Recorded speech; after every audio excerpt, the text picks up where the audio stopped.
yangu nataka niulize watu wa county government. Basari za term 1 zilichelewa sana. Tukiuliza kama wajumbe tunaambia mambo juu ya COB, sijui CBC, sisi hatutaki hiyo maneno. Tunataka kama si watu wameapply basari, basari ipatiwe kipaumbele, kama ni pesa iweke kwa basari. Hii mambo tunapatiana basari inakaa miezi 5, miezi 6, hiyo mambo sisi hatutaki. Sana sana kwa watu ambao wanakaa vitongoji duni kama Korokocho, Kibira, Madhare, lazima maslahi yao yaangaliwe kwa sana ndio tupeleke elimu mbele.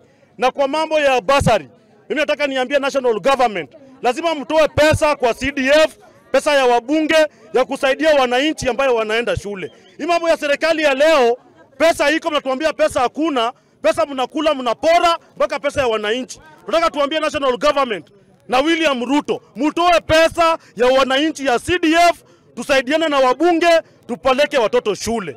Kwa sababu ukiangalia saa hii idadi ya watoto ambao wako nyumbani ni wengi sana. Wazazi wanaumia. Na then serikali inatuambia atuamerelease pesa ya kupeleka watoto shule na hakuna. Kwa hivyo I want to dare the government of the day. Kama mwezi peleka watoto shule, tutawatoa kwa hizo maofisi.